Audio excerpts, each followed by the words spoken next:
How did that sit through?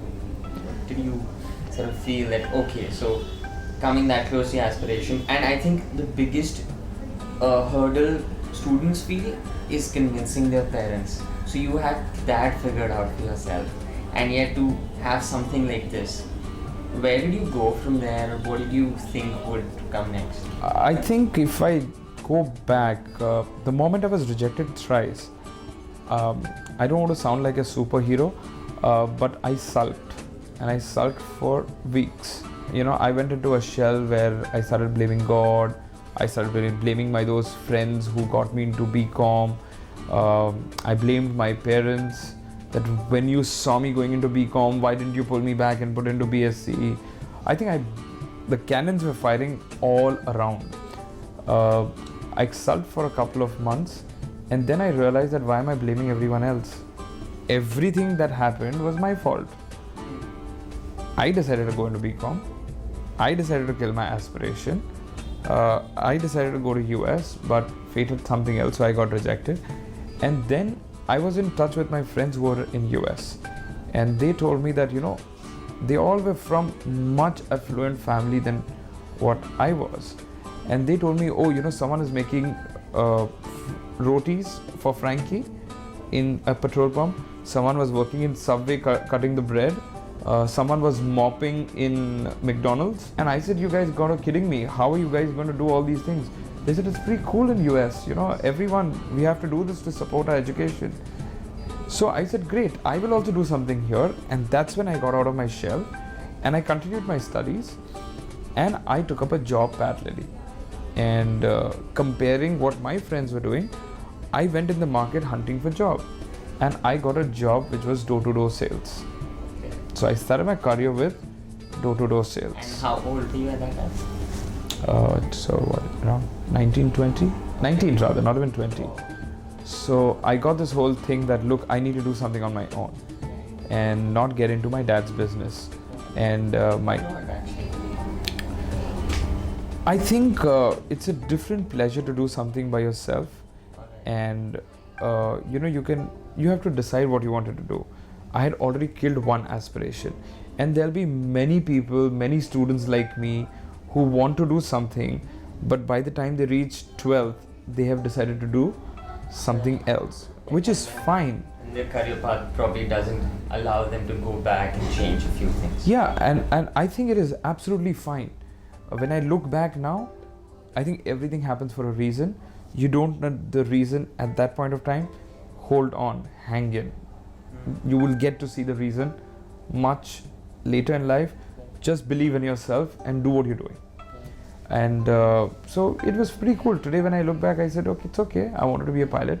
I couldn't be a pilot. It's fine. Let's move on in life and get into door-to-door sales. Started door-to-door sales at the age of 19. I joined a company called NIIT. Like I said, it was the IT boom.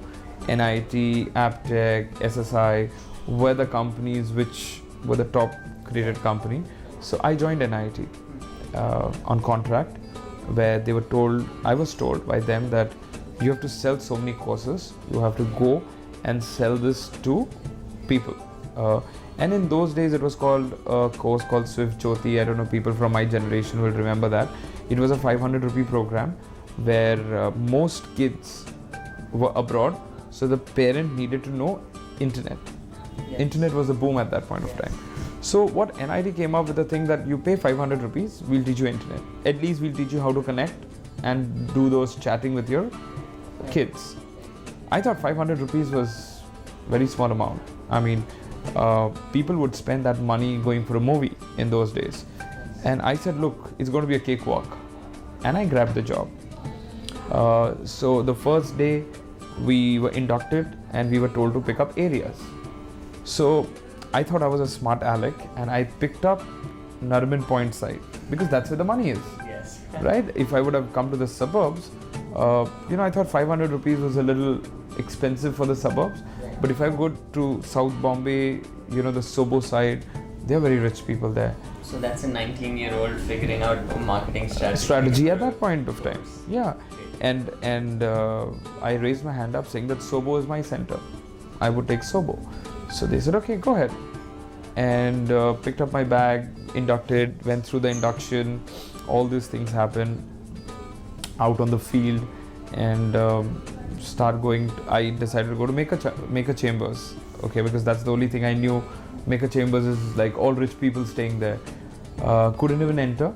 Security just said that no, you can't go in. You're a salesman, and that hit me that time. Oh, actually, I'm a salesman, and then figured out some small buildings around which didn't have very tight security. Entered, rang a few bells. One lady opened the door, heard the concept from me, and she just slammed the door on my face. That was your first day? First day, door-to-door sales in the heat, convincing so many people, security guards, trying and jumping the boundaries. Did all those and reached the first house. And that's where you felt that, okay, now I have access to people. Yes. Now I can try to ask them. 500 rupees is not. And then that's what happens to you. Absolutely. So, what happens is you're very close to your goal and you feel that you have achieved it all, and immediately that lady slams the door. And I'm not shameful in accepting that. I cried. I sat on the staircase there and I cried because it was very humiliating for me. But I think that crushed my ego that day. Yeah. And I called my mom and I said, you know what, here on anyone who comes to our house, salesman, newspaper guy, anyone, treat him with respect because he or she is trying to do a job, is trying to earn some money. So, we need to treat everyone with respect because no one is small, no one is big. Maybe you're just fortunate that, you're sitting here and doing this kind of a job. Someone is not so fortunate and is a janitor or is something else, but ultimately is at least not begging and trying to do a job. So I think our job is to just help them and give them the right thing. So what I learned at that point of time is that having the right attitude. I mean, I could have sulked for years, months, quit my job, go back home, sit with my dad, become an entrepreneur at that point of time. I don't think I would have been where I am today, learned what I have learned. I moved on in life and went back to my boss after a week saying that I don't want Sobo. She said, you selected Sobo. I said, I don't think people in Sobo can pay 500 rupees.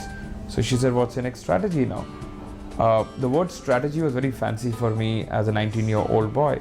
All I was trying to figure out is to prove a point to myself that whatever I'm doing right. That's it. I didn't know what strategy is. I didn't know what success is. These were all alien words for me at that point of time. So I told her that, you know what, I've been thinking about it and I need guidance from you. I want to go to Dharavi. She's like, Dharavi? What would you do in Dharavi? So I said, you know what, I have realized that poor people are more hungry for knowledge than the richer ones.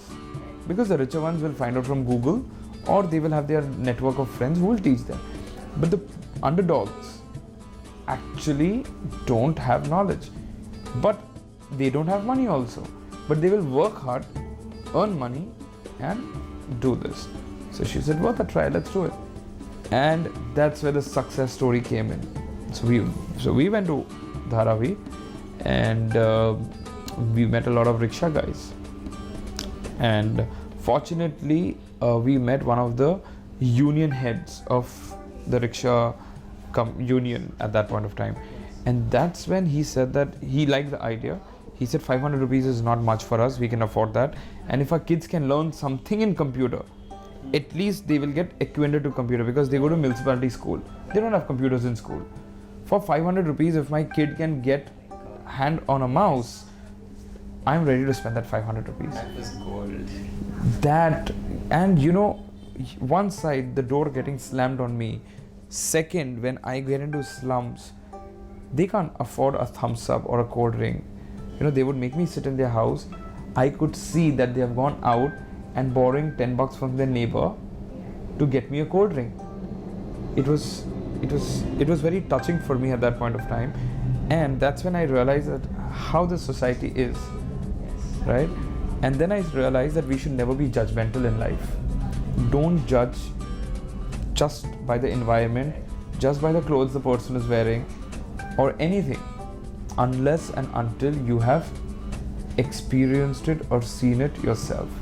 They would actually go out, get me a cold drink, treat me like, I don't know what, like I was God in mankind, and they would hear everything that I was telling them. And I got a whole rickshaw community together with the help of my super bosses and seniors and everything. And we got computers there, we got so many registrations there, and it was a great success. Amazing. And yeah, that's how everything happened. And we went from there. I worked in NIT for a very long time, for 3 years in the sales domain. Then I graduated. I became a counselor, what they call. So you know, within NIT, where parents would come and ask me, you know, which course their kids should do. Yes. And I was fairly young, so you know, 19 plus 3 is what, around 21-year-old. A 21-year-old trying to guide them that what kind of job they should do was also funny. But I was fortunate about... It's funnier because I am 21-year-old and I'm sitting here next to you as the co-founder of this. Absolutely. So you know, but today's generation is very different, right? I'm talking about, you know, 2 decades behind, where people had this whole attitude of, don't try to teach me, I know it all. Yes. Right? And you're a youngster. I will be guiding you what you have to do in life. Today, again, the society is changing. You know, your parents, I'm sure, would have said, go ahead and do what you aspire to do in life. But 2 decades back, parents would have said, no, you're becoming an engineer. No, you're becoming a doctor. No, you're getting into medical, right? So sitting there trying to tell people that you need to take this course. I had good bosses in life who said that, you know, age does not matter. Age is just a number. If you have the knowledge and you can tell that to people that this is what they can do, go ahead and do it. And I did it for 3 years.